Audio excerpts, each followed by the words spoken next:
السلام علیکم ورحمۃ اللہ وبرکاتہ۔ الحمد للہ الحمد للہ الحمد للہ رب العالمین، الصلاۃ والسلام علی رسولہ الامین وعلی آلہ واصحابہ اجمعین، اما بعد فقد قال اللہ عز وجل: فاعوذ باللہ السمیع العلیم من الشیطان الرجیم، بسم اللہ الرحمن الرحیم، یرفع اللہ الذین آمنوا منکم والذین اوتوا العلم درجات، وقال تعالی: هل يستوي الذين يعلمون والذين لا يعلمون انما يتذكر اولو الالباب، وقال تعالى: وقل رب زدني علما، آمنت بالله صدق الله العظيم، رب اشرح لي صدري ويسر لي امري واحلل عقدة من لساني يفقهوا قولي، رب زدنی علما، ربنا زدنا علما وحلما وفہما والحقنا بالصالحین، ربنا تقبل منا انک انت السمیع العلیم۔ مگر وہ علم کے موتی کتابیں اپنے آبا کی جو دیکھیں ان کو یورپ میں تو دل ہوتا ہے سی پارا۔ معزز و محترم حاضرین، آج کے اس جمعہ کے موقع پہ ہم علم کے عنوان پہ کچھ گزارشات آپ کے سامنے رکھیں گے۔ مجھے امید ہے کہ آپ ان گزارشات پر ضرور دھیان دیں گے اور ہم سب ایک نئی آرزو، نئی امنگ اور ایک ولولہ لے کر یہاں سے نکلیں گے، اس عزم کے ساتھ کہ ہم بھی اس علم کے سمندر میں غوطہ زن ہو جائیں گے۔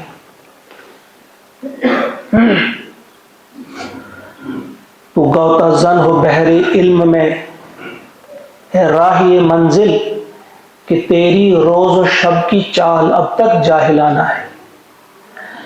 علم کے سمندر میں غوطہ زن ہونے کے لیے ہم اپنے آپ کو تیار کریں۔ کیا اہمیت ہے اس علم کی، اس کا آپ اندازہ کر سکتے ہیں کہ قرآن مقدس میں علم یا اس سے متعلقہ جو الفاظ ہیں 780 بار آئے ہیں، یعنی کہیں علم، کہیں علمہ، کہیں یعلمون، کہیں تعلمون، کہیں علمک، کہیں یعلمون الناس، یعنی یہ مختلف طریقوں سے اس کے مشتقات استعمال ہوئے ہیں۔ 780 بار قرآن پاک میں یہ ہوئے ہیں۔ اور پھر لفظ کتاب 256 بار لفظ کتاب استعمال ہوئی ہے قرآن پاک میں، جو لفظ کتاب اللہ تبارک تعالیٰ نے استعمال کیا ہے۔ تو یہاں سے آپ اندازہ کر سکتے ہیں کہ اللہ تعالیٰ کیا چاہتے ہیں، اور علم ہی کی بنیاد پہ آدم کو فضیلت عطا کی گئی تھی فرشتوں پر۔ سوالوں کا جواب فرشتے نہ دے سکے، آدم علیہ السلام نے دیا، تو فرشتوں سے کہا گیا آپ جھک جاؤ اس کے سامنے۔ تو اس علم کی پیاس کتنی ہمارے اندر، آج ہم تھوڑا سا اس کے بارے میں سوچیں گے، غور و فکر کریں گے۔ سیلف انٹروسپیکشن جس کو کہتے ہیں، ہر ایک ہم میں سے دیکھے اپنے اپنے گریبان میں کہ جس علم پر اتنا زور دیا گیا، اور سب سے پہلی جو آیت نازل ہوئی قرآن پاک کی، اس میں بھی پڑھنے پر ہی زور دیا گیا. اقرأ باسم ربک الذی خلق خلق الانسان من علق اقرأ وربک الاکرم الذی علم بالقلم علم الانسان ما لم یعلم. ذرا دیکھیے پہلی آیات علم پر کس قدر زور ہے. اس میں بہت ساری خامیاں اور خرابیاں تھی معاشرے میں، ایک نہیں تھی، کتنی گنی جائیں، لیکن تمام ان خامیوں اور خرابیوں کا علاج جو اللہ تعالیٰ نے بیان فرمایا آغاز ہی میں اقرا، کہ بس پڑھو. یہ آیات بھی جو میں نے آپ کے سامنے پڑھی ہے، ان میں بھی علم کی فضیلت جو ہے بیان کی گئی ہے. جیسے سورہ مجادلہ آیت نمبر 11 میں اللہ کا ارشاد ہوتا ہے یرفع اللہ الذین آمنوا منکم والذین اوتوا العلم درجات، کہ تم میں سے جو لوگ ایمان لے آئے اور جنہیں علم عطا کیا گیا، اللہ تعالیٰ ان کے درجات بلند کرے گا. اللہ کا وعدہ سورہ مجادلہ میں. پھر سورۃ الزمر آیت نمبر 9 اللہ کا ارشاد ہوتا ہے هل يستوي الذين يعلمون والذين لا يعلمون، کیا وہ لوگ جو علم رکھتے ہیں اور وہ جو نہیں رکھتے، کیا یہ برابر ہو سکتے ہیں؟ اس کا جواب نہیں میں ہے کہ ایسا ممکن ہی نہیں. اور پھر اللہ تعالیٰ فرماتے انما یتذکر اولو الالباب، مگر نصیحت حاصل کرتے ہیں اولو الالباب، عقل والے. یعنی اس بات سے نصیحت جو حاصل کریں گے، اپنی بگڑی قسمت جو سنواریں گے، وہ عقل والے سنواریں گے. وہ یہیں سے معلوم کریں گے کہ نہیں، علم والے ہی فضیلت والے ہیں، لہذا ہمیں علم حاصل کرنا ہوگا. اور ایک اور بات بھی دیکھیے آپ، پورے قرآن پاک میں کہیں بھی آپ کو نہیں ملے گا کہ کسی چیز کے بارے میں اللہ تعالیٰ نے اپنے حبیب نبی کریم صلی اللہ علیہ وسلم سے کہا ہو کہ فلاں چیز آپ مانگو. جو چیز بھی عطا کی گئی بن مانگے دی گئی. الم یجدک یتیما فآوی ووجدک ضالا فہدی ووجدک عائلا فاغنی، ہر چیز ملی، بن مانگے ملی، مگر علم کے بارے میں فرمایا وَقُلْ رَبِّ زِدْنِي عِلْمًا. اے حبیب، اے نبی صلی اللہ علیہ وسلم، دعا کیجئے اپنے رب سے، کیا؟ رب زدنی علما، کہ اے میرے رب میرے علم میں اضافہ فرما. سورہ طٰہٰ میں آیت نمبر 114. اسی طرح سے سورہ نساء 113 میں اللہ تعالیٰ نے فرمایا وَعَلَّمَكَ مَا لَمْ تَكُنْ تَعْلَمْ. اے نبی صلی اللہ علیہ وسلم،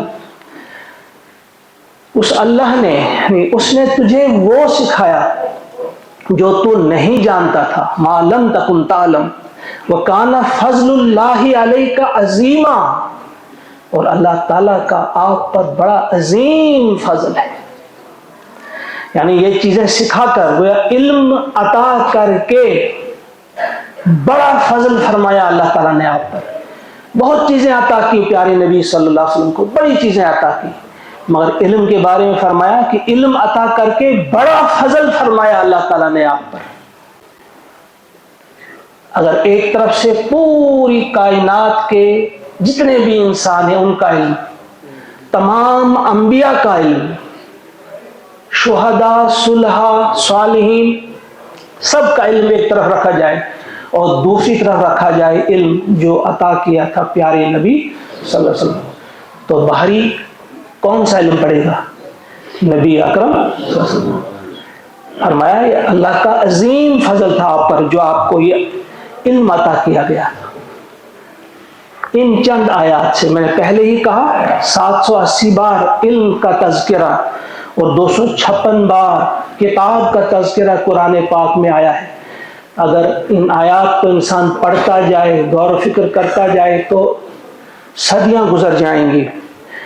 اب میں تھوڑا سا حدیث پاک کی طرف آتا ہوں کہ پیارے نبی صلی اللہ علیہ وسلم نے کیا فرمایا ہے علم کے بارے میں، کیا ان کی ہدایات ہیں. دیکھیں ایک خوشخبری سنائی ہے اللہ کے رسول علیہ السلام نے بہت بڑی خوشخبری سنائی ہے، اور میں چاہتا ہوں کہ وہ خوشخبری میں آپ کو سناؤں۔ وہ خوشخبری کیا ہے؟ فرماتے ہیں نبی اکرم صلی اللہ علیہ وسلم، ابو امامہ الباہلی راوی ہیں اس حدیث پاک کے، ترمذی کی یہ حدیث ہے 2685 نمبر، خود بھی آپ دیکھ سکتے ہیں۔ وہ بیان فرماتے ہیں کہ فرمایا رسول اکرم صلی اللہ علیہ وسلم نے، ان اللہ و ملائکتہ، بے شک اللہ تعالی اور اس کے ملائکہ یعنی فرشتے، وَأَهْلَ السَّمَاوَاتِ وَالْأَرْضِينَ، اور آسمانوں والے اور زمین والی مخلوق، حَتَّى النَّمْلَةَ فِي جُحْرِهَا، یہاں تک کہ چیونٹی اپنے بل میں، وَحَتَّى الْحُوتَ، اور یہاں تک کہ مچھلی پانی میں، لَيُصَلُّونَ عَلَى مُعَلِّمِ النَّاسِ الْخَيْرِ، یہ کیا کرتے ہیں؟ پہلے اللہ تبارک و تعالیٰ نے اپنی طرف منسوب کیا کہ اللہ تعالیٰ بھی، اللہ تعالیٰ رحمت کی برخہ برساتے ہیں کن پر؟ جو معلم الناس الخیر، جو خیر کا علم لوگوں کو دیتے ہیں، ان پر اللہ تعالیٰ رحمت کی بارش برساتے ہیں۔ اور ڈیوٹی لگا دی ہے اللہ تعالیٰ نے کن کو؟ جو اہل السماوات ہیں، بری اور بحری مخلوق، زمینی اور آسمانی مخلوقات جتنی بھی ہیں، ان کی ڈیوٹی لگا دی اللہ تعالیٰ نے۔ الگ الگ الفاظ بیان فرمائے اللہ پیارے نبی صلی اللہ علیہ وسلم نے، فرشتے، آسمانوں والے، زمین والے، یہاں تک کہ چیونٹی اپنے بل میں اور مچھلی پانی میں، یہ سب دعا کرتے ہیں کس کے لیے؟ جو معلم خیر ہوتا ہے، جو خیر کا علم سکھاتا ہے لوگوں کو۔ کبھی آپ نے سوچا ہوگا، ایک اور حدیث پاک میں علم یہاں تو سکھانے والے کے لیے ہے، ایک اور حدیث پاک میں سیکھنے والے کے لیے بھی، اسی طرح سے ان کے لیے بھی یہ چیونٹی، ان کے لیے بھی یہ مچھلیاں، فی الماء، پانی میں، وہ بھی دعائیں کرتی ہیں۔ ذرا سوچے آپ چند لمحوں کے لیے، اگر آپ کچھ تھوڑا سا وقت کہیں نکالتے ہیں اللہ کا یہ کلام پڑھنے کے لیے، اس علم کو سمجھنے کے لیے، تو کتنے خوش نصیب ہیں آپ، کتنی بڑی خوشخبری آپ کے لیے اللہ کے نبی علیہ الصلوۃ والسلام نے دی ہے کہ تمام فرشتے کتنے ہیں؟ اربوں اور خربوں فرشتے۔ آپ سب جانتے ہیں کہ اللہ کا گھر جیسے یہاں ہے خانہ کعبہ بیت اللہ، اسی طرح سے آسمانوں میں بھی ہے بیت المعمور جسے کہا جاتا ہے، وہاں فرشتے طواف کرتے ہیں۔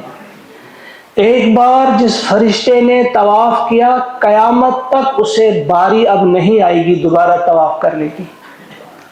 یعنی یہ اشارہ دیا ہے پیارے نبی صلی اللہ علیہ وسلم نے کہ فرشتوں کی تعداد کتنی ہے، کوئی گن نہیں سکتا۔ یہ بتایا آپ نے کہ اسے دوبارہ باری نہیں آئے گی قیامت تک۔ وہ فرشتے آپ کے لیے دعا کرتے ہیں۔ کیڑے مکوڑے، چیونٹی کا نام لیا حضور علیہ الصلوۃ والسلام نے، مچھلیوں کا نام لیا، گویا بری مخلوقات ہوں، بحری ہوں، آسمانی ہوں یا زمینی ہوں، وہ آپ کے لیے دعا کرتے ہیں۔ کتنے خوش نصیب ہیں آپ اگر آپ علم حاصل کرنے والے ہیں یا علم سکھانے والے ہیں۔ پھر فرمایا ایک اور حدیث پاک میں پیارے نبی صلی اللہ علیہ وسلم نے، فضل العالم علی العابد کفضلی علی ادناکم، ذرا سوچیں کہ عالم کو عابد پر ایسی فضیلت ہے جیسی مجھے فضیلت ہے تم میں سے کسی ادنا میرے امتی پر۔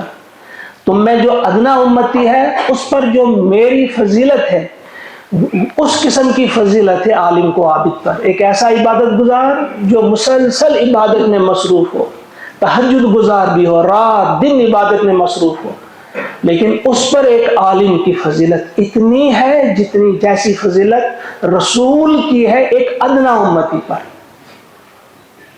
اور ایک اور حدیث میں فرمایا آپ نے، کفضل القمر علی سائر الکواکب، کہ ایسی فضیلت ہے عالم کو، عابد پر، جیسی چاند کو ہے تمام ستاروں پر۔ ایک اور حدیث میں ہے یہ۔ اب ایک اور بھی سنیے آپ، یہ بھی بڑی خوشخبری ہے، مسلم شریف کی حدیث 2699 نمبر۔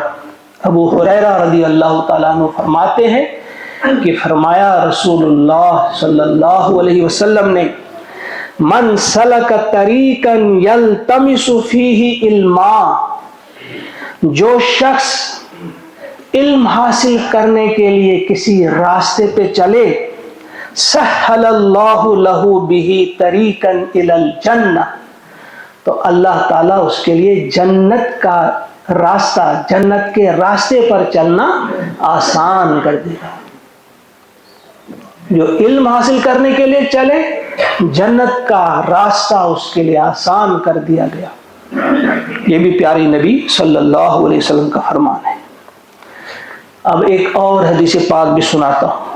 ابو دردہ رضی اللہ تعالیٰ عنہ فرماتے ہیں، ابو داود کی حدیث ہے، ترمذی میں بھی ہے، فرمایا کہ پیارے رسول صلی اللہ علیہ وسلم نے فرمایا، وَإِنَّ الْمَلَائِكَةَ لَتَضَعُ أَجْنِحَتَهَا لِطَالِبِ الْعِلْمِ رِضًا بِمَا يَصْنَعُ، کہ بے شک جو فرشتے ہیں، دیکھیں آپ دیکھتے ہیں جب کوئی بہت بڑا کسی ملک کا سربراہ آتا ہے کسی دوسرے ملک میں، تو اس کے لیے ریڈ کارپٹ بچھایا جاتا ہے، لیکن جو شخص علم حاصل کرنے کے لیے یا کسی کو علم سکھانے کے لیے گھر سے چلتا ہے اس جگہ کے لیے جہاں بھی جانا ہو، جہاں چاہے مسجد میں آنا ہو یا کسی اور جگہ علم بانٹا جاتا ہو، درس ہوتا ہو، کہ جب وہاں کے لیے وہ چلتے ہیں تو فرشتے اپنے نورانی پر ان کی راہ میں بچھاتے ہیں، نورانی پر بچھاتے ہیں فرشتے، یعنی یہ محبت ہے ایسے لوگوں سے فرشتوں کی، یہ اللہ تعالیٰ ڈال دیتا ہے نا، یہ اللہ تعالیٰ ان کو بتاتا ہے کہ یہ کس کام کے لیے جا رہے ہیں، یہ کتنا عظیم کام ہے۔ تو یہاں فرمایا وَإِنَّ الْمَلَائِكَةَ لَتَضَعُ أَجْنِحَتَهَا، اپنے پر بچھاتے ہیں، لِطَالِبِ الْعِلْمِ، طالب علم کے لیے، رِضًا بِمَا يَصْنَعُ، اس کام پر خوش ہو کر جو وہ کرتے ہیں، یعنی علم حاصل کرتے ہیں، اس کام پر اس قدر خوش ہوتے ہیں کہ وہ ان کے لیے نورانی پر بچھاتے ہیں۔ بہت ساری احادیث پاک ہے، میں نے پہلے ہی کہا کہ یہ زیادہ بیان نہیں کیا جا سکتا، وقت اس وقت کم ہوتا ہے، بہت ساری احادیث پاک ہیں، اور آیات کے بارے میں بھی میں نے بتایا آپ کو۔ ذرا آج ہم ٹھیک طرح سے اپنے دلوں میں جھانکیں کہ اس علم کے ساتھ ہمارا کیا سلوک ہے، اس علم کو حاصل کرنے کی کیسی تمنا، کس قسم کی جستجو، کس قسم کی تڑپ ہمارے دلوں میں ہے۔ جو راستہ چلتا ہے، راستے میں گرد آ جاتی ہے اس کے پیروں پر، جو علم حاصل کرنے کے لیے نکلتا ہے، اس کے لیے بھی پیارے نبی صلی اللہ علیہ وسلم نے فرمایا کہ اس قدر، جس قدر گرد اس کے اس پیروں پر پڑے گی، اس قدر جنت میں ان کے لیے مسک یعنی کستوری یعنی خوشبو کا بندوبست ہوگا۔ اور فرمایا آپ نے کہ ایک قدم جو آپ بڑھاتے ہیں وہ ایک گناہ کو مٹاتا ہے جب آپ علم حاصل کرنے کے لیے آتے ہیں۔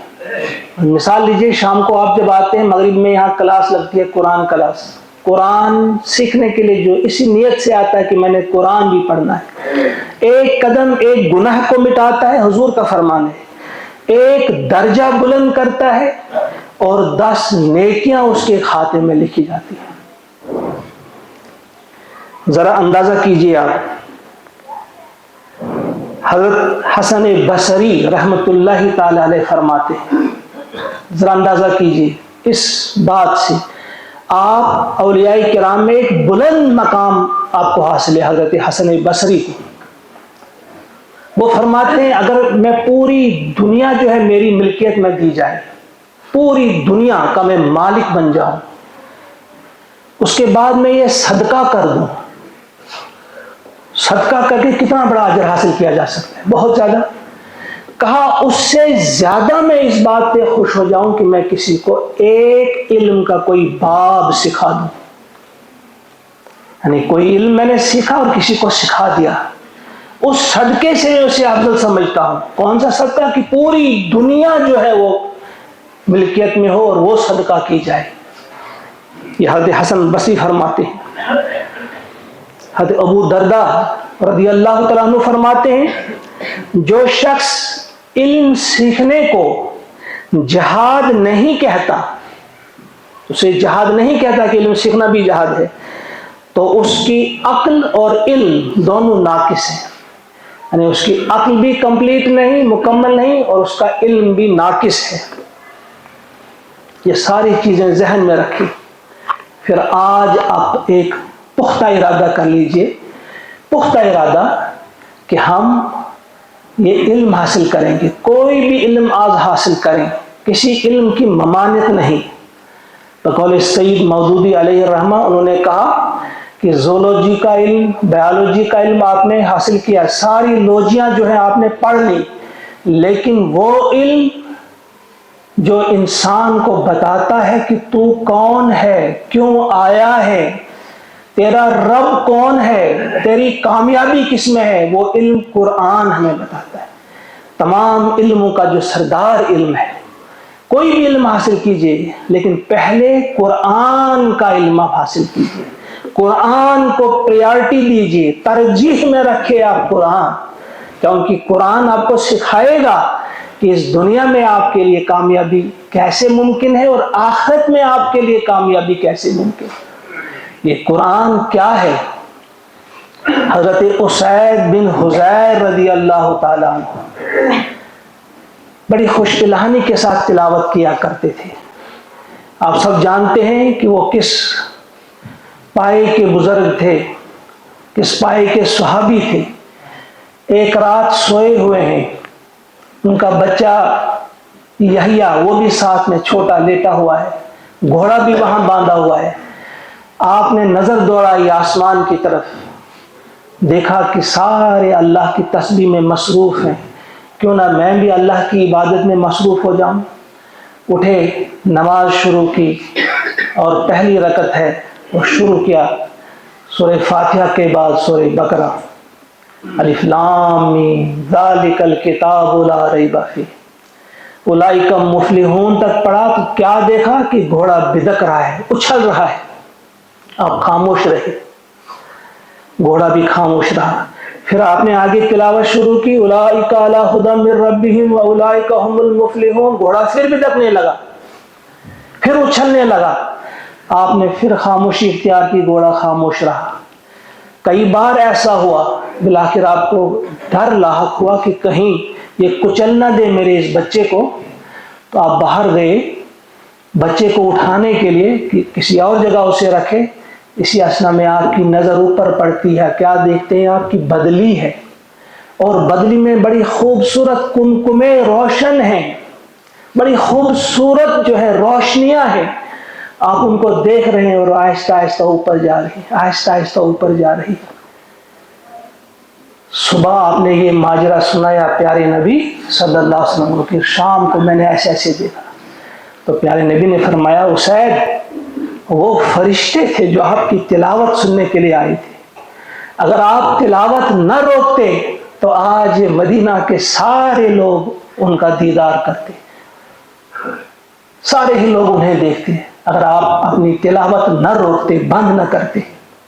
یہ ہے قرآن جس کو ہم نے سمجھا ہی نہیں کہ یہ کیا ہے، جس کو سمجھنے کے لیے ہم نے کبھی ضرورت ہی محسوس نہیں کی کہ ہم اس قرآن کو سمجھتے۔ جو گھر میں ہوتے ہیں وہ تو بہرحال گھر میں ہوتے ہیں، جو یہاں نماز کے لیے بھی آتے ہیں مغرب میں، وہ بھاگ جاتے ہیں، سلام پھیر کر فوراً بھاگ جاتے ہیں کہ کہیں بیچ میں ہم پکڑے نہ جائیں تو یہاں قرآن سننا پڑے گا، 15-20 منٹ بیٹھنا پڑے گا۔ یعنی کلیجہ پھٹ جاتا ہے انسان کا کہ بھائی کلیجہ پھٹ جائے گا، اتنا سننا پڑے گا مجھے۔ غیر ضروری محفلوں میں، مجلسوں میں، تاش کی مجلسوں میں، بے شرمی اور بے حیائی کی مجلسوں میں ہم گھنٹوں بیٹھتے ہیں، اکتاتے نہیں۔ غیبت کرنے کی والی مجلسیں جو ہوتی ہیں، سیاسی تبصرے، سیاستدانوں کے بارے میں گفتگو، گھنٹوں ہم بیٹھیں گے، ہم اکتاتے نہیں، مگر قرآنی مجلس میں چند لمحے بھی زیادہ ہو جاتے کبھی تو اکتا جاتے ہیں۔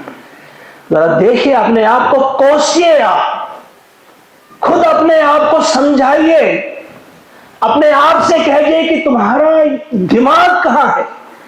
پاگل تو نہیں ہو کہ یہ چھوٹی سی بات سمجھ نہیں آتی ہے کہ بھئی قرآن کی عظمت کیا ہے اور قرآن کے لیے ہم اپنا وقت نہیں نکال سکتے؟ یہ گائیڈ بک جو ہمیں دی گئی ہے، سب سے بڑا معجزہ دنیا میں، جس نبی کو جتنے معجزے دیے گئے، تمام معجزوں میں عظیم ترین معجزہ جو ہے وہ قرآن پاک ہے، اور آپ کے پاس موجود ہے، میرے پاس موجود ہے، مگر اسی معجزے کے لیے ہمارے پاس وقت نہیں۔ اسے کیا کہیں گے آپ؟ بدقسمتی کہیں گے، بدبختی کہیں گے، یا کیا کہیں گے؟ اور یہ علم حاصل کرنا، ابھی آپ نے سنا، آیات سنی آپ نے، احادیث پاک آپ نے سنی، ان پر دھیان دیجیے۔ ایک اور واقعہ سنیے، اس قرآن کو سننے کے لیے، سمجھنے کے لیے احادیث پاک کا سمجھنا بھی ضروری ہے۔ اب احادیث پاک کا علم حاصل کرنے کے لیے لوگوں نے کتنے سفر کیے ہیں، کتنی تکلیفیں اٹھائی ہیں۔ ایک واقعہ آپ کے سامنے رکھوں گا بس، بقی ابن مخلد کا واقعہ، اندلسی، اندلس کے رہنے والے تھے، اسپین کے رہنے والے تھے۔ انہوں نے سنا کہ امام احمد ابن حنبل رحمۃ اللہ علیہ بہت بڑے عالم ہیں، بہت بڑے امام ہیں، ان سے علم حاصل کریں گے۔ اب آنا کہاں سے تھا؟ اندلس سے، اسپین سے آنا تھا بغداد۔ سوار ہوئے ایک کشتی میں، اب کشتی چل رہی ہے، طوفان آ گیا اور ہچکولے کھا رہی ہے کشتی۔ اب موت اور حیات کی کشمکش میں ہے، عجیب قسم کا، کئی دن رہی وہ اس قسم کا طوفان رہا۔ کئی دنوں کے بعد ایک جگہ خشکی پہ وہ اتر گئے، اللہ نے انہیں بچا لیا، لیکن وہاں کہاں پہنچے تھے اب معلوم نہیں تھا۔ چلتے چلتے جب کچھ لوگ ملے، پتہ کیا کہ ابھی 700 کلومیٹر دور ہے بغداد۔ تھوڑا سا آرام کیا لیکن چل پڑے، جا رہے ہیں، کئی دنوں کا سفر، علم کی پیاس دیکھے کسے کہتے ہیں۔ چلتے رہے چلتے رہے، جب پہنچے بغداد شہر میں، جب پہنچے تو وہاں ایک فرد سے ملے، پہلے ان سے کہا کہ امام احمد ابن حنبل سے ہم ملنے آئے ہیں۔ کہا افسوس افسوس، آپ ان سے نہیں مل سکتے۔ کہا کیا بات ہے؟ کہا حاکم وقت ان سے ناراض ہے اور انہوں نے انہیں نظر بند کر دیا ہے، وہاں کسی کو ملنے کی اجازت نہیں، ان کو باہر آنے کی اجازت نہیں ہے، یہ وہ نہیں مل سکتے۔ انہوں نے کہا اچھا، کہیں تھوڑا سا چھوٹا سا ایک کمرہ کہیں لیا، کچھ سامان تھوڑا سا ساتھ ساتھ وہاں ٹھہرے وہ۔ پھر ایک شخص سے پوچھا یہاں کہیں درس ہوتا ہے، کوئی اور حدیث وغیرہ پڑھاتے ہیں؟ ہاں فلاں جامع مسجد ہے، وہاں یحییٰ بن معین جو ہیں وہ پڑھاتے ہیں۔ وہ گئے، وہاں جانے لگے، چند دن گئے، پھر سوال جواب کی نشست میں انہوں نے ایک سوال کر دیا کہ آپ امام احمد ابن حنبل کے بارے میں کیا کہتے ہیں، آپ کی رائے کیا ہے؟ کہ جو ہی ان کا نام انہوں نے سنا تو ان کی گردن جھک گئی، وہ پریشان ہو گئی اور سارا مجمع خاموش ہو گیا، جیسے سانپ سونگ گیا۔ پھر انہوں نے کہا کہ وہ تو امام المسلمین ہیں، ان کے بارے میں ہم کیا کہہ سکتے ہیں؟ اتنا ہی کہیں گے، وہ امام المسلمین ہیں۔ اب اور زیادہ شوق بڑھ گیا کہ کچھ بھی ہو وہاں جانا ہے۔ ایک شخص سے کہا مجھے ان کا گھر دکھاؤ۔ کہا نہیں، میری بھی شامت آئے گی اور آپ کی بھی، میں گھر نہیں دکھا سکتا۔ کہا دیکھو ایسا کرتے ہیں کہ ہم ایک ساتھ چلتے ہیں، آنکھ کے اشارے سے آپ بتا دینا کہ فلاں گھر ہے، بس آپ آگے چلے جانا، میں جاؤں گا وہاں پہ۔ کہا ٹھیک ہے۔ کہا صبح چلتے ہیں۔ ابھی رات بھر یہ جاگتے رہے، دعائیں کرتے رہے کہ کسی نہ کسی طرح میں وہاں پہنچ پاؤں، اور سوچنے بھی لگے کون سی ترکیب اختیار کی جائے۔ صبح جب اٹھے، انہیں اپنے گھٹنے میں کچھ کپڑا باندھ دیا، ہاتھ میں کشکول اٹھایا بھیک مانگنے کے لیے، تو بھکاری بن کر چلنے لگے۔ اور ان دنوں یہ رواج تھا، وہ یہ نہیں کہتے تھے کہ اللہ کے لیے دو جس طرح ہم کہتے ہیں، وہ کہتے تھے اجرکم علی اللہ، اجرکم علی اللہ، یعنی تمہارا اجر اللہ کے ذمہ، اللہ تمہیں اس کا صلہ دے گا۔ بس برتن سامنے رکھتے تھے، کشکول سامنے رکھتے تھے، اجرکم علی اللہ کہتے تھے۔ اسی طرح چلتے گئے، جب وہاں اشارے سے بتا دیا انہوں نے کہ یہ گھر ہے، تو دروازے پہ اجرکم علی اللہ کی صدائیں لگائیں، اور اس درد کے ساتھ سجائیں کہ جو درد تھا نا علم سیکھنے کی جو تڑپ تھی، وہ اس درد کے ساتھ کہہ رہے تھے اجرکم علی اللہ۔ امام احمد بن حنبل سامنے آئے، کچھ سکہ ڈال دیا اس میں، انہوں نے کہا مجھے اس کی ضرورت نہیں، میں آپ سے علم سیکھنا چاہتا ہوں، میں اس لیے آیا ہوں۔ کہا نہیں، ایسا نہیں ہو سکتا، آپ پریشان ہو جائیں گے، آپ کو تکلیف اٹھانی پڑے گی۔ کہا میں اندلس سے آیا ہوں اور اسی چیز کے لیے آیا ہوں کہ میں نے آپ سے حدیث سیکھنی ہے، حدیث کا علم سیکھنا ہے، پڑھنی ہے آپ سے حدیث پر۔ انہوں نے بڑا مجبور کیا، کہا دیکھو میں ایسا کروں گا، میں ہر روز بھکاری بن کے آیا کروں گا، بس 2-3 حدیث پاک آپ پڑھایا کریں مجھے۔ تو یہ شوق دیکھ کر انہوں نے ہاں بھر دی۔ اب ہاں کہہ دیا، اب روزانہ وہ فقیر بن کر، بھکاری بن کر آتے ہیں، علم حاصل کرتے ہیں۔ 1 سال تک حاکم وقت کی وفات ہو جاتی ہے، اس کے بعد جو حاکم بن جاتے ہیں وہ اس سے بڑا متاثر تھے۔ انہوں نے فوراً کہا ان کو شروع کرو اپنا درس مسجد میں۔ اب باہر آ گئے، نظر بندی ختم کی انہوں نے، اب وہ جامع مسجد میں درس دینے لگے، تو وہاں ہزاروں کی تعداد میں طلباء آتے تھے۔ دور سے دیکھا، یہ بھی گئے وہاں، ان نے پہچانا ان کو کہ یہ فلاں شخص ہے جو میرے پاس پڑھنے آتا تھا، اندلس سے آیا ہے، بقی۔ تو کہا ان کو بلاؤ سامنے۔ دور سے ان کو آہستہ آہستہ کسی نہ کسی طرح سامنے لایا اور کہا ھذا ھو الطالب، کا طالب علم تو یہ ہے، یہ سینکڑوں میل کا سفر کر کے میرے پاس آیا، بھکاری بن کر یہ 1 سال سے میرے پاس پڑھ رہا ہے۔ کہا ھذا ھو الطالب، یہ طالب علم ہے۔ یہ ہمارے اسلاف تھے اور یہ ان کی محبت تھی علم کے ساتھ۔ ہمارے گھر میں ہمارے لوگ آتے ہیں کہ ہم آپ کو پڑھائیں گے، ہم کہتے ہیں ہمیں ضرورت ہی نہیں ہے۔ ہمارے گھروں میں لوگ آتے ہیں کہ ہم کچھ نہیں تم سے پیسہ لیں گے، فری پڑھائیں گے، پھر بھی ہمارے پاس ٹائم نہیں۔ چھند منت تچ کرن لیکن تیار سنگسن، اپنے بچوں کو صبح سویرے جگاتے ہیں، ٹیوشن کے لیے فزکس پڑھنی ہے، کیمسٹری پڑھنی ہے، اس کے لیے پیسہ بھی ہے، اس کے لیے تکلیف بھی دیں گے بچوں کو، لیکن قرآن کے لیے کبھی نہیں کہیں گے۔ یہاں شام کو بچوں کی کلاس ہوتی ہے، بڑوں کی کلاس ہوتی ہے، اور بچیوں کی کلاس، ان کی تفسیر میں گھر میں پڑھاتا ہوں صبح 7:30 بجے، بہت کم بچیاں آتی ہیں وہاں بھی تفسیر پڑھنے کے لیے، بھی ہمارے گھر والے راضی نہیں، اپنی بچیوں کو بھی نہیں بھیجتے، بچوں کو بھی نہیں بھیجتے۔ لہذا آج ایک عزم کیجئے، آپ عزم صمیم کیجئے کہ دیکھیں اللہ تبارک و تعالیٰ نے کیا فرمایا علم کے بارے میں۔ کتنی بار تذکرہ، 780 بار، کتاب کا 256 بار، احادیث پاک بے شمار اس سلسلے میں ہے علم کی فضیلت کے بارے میں۔ کہیں بھی آپ کھولیے، کوئی بھی کتاب آپ کھولیے علم کے بارے میں، تو آپ کو پتہ چلے گا کہ اس کی قدر و منزلت کیا ہے۔ اللہ تعالیٰ سے ہم دعا مانگتے ہیں کہ ہم سب کو وہ عقل سلیم عطا فرمائے، اور ہم اپنے اپنے انداز میں قرآن پاک کا علم حاصل کرنے کے لیے جٹ جائیں۔ اس لیے حاصل کریں کہ اللہ کا تقرب حاصل کریں گے، اس لیے علم حاصل کریں گے کہ ہم اپنی دنیا بھی بنائیں گے اور آخرت بھی بنائیں گے۔ جو فزکس پڑھنا ہے، جو لوجیا میں بتا رہا تھا، بایولوجی فلانی لوجی پڑھنا، یہ انتہائی اہم ہے، اس کی اہمیت کا کوئی انکار نہیں کرتا، لیکن اس سے پہلے قرآن کا علم، قرآن بھی ہمارے سینے میں اتر چکا ہو۔ اللہ تعالیٰ مجھے بھی اور آپ کو بھی توفیق عطا فرمائے کہ یہ کام کرنے میں ہم کامیاب ہو جائیں۔ ربنا تقبل منا انک انت السمیع العلیم، والسلام علیکم ورحمۃ اللہ وبرکاتہ۔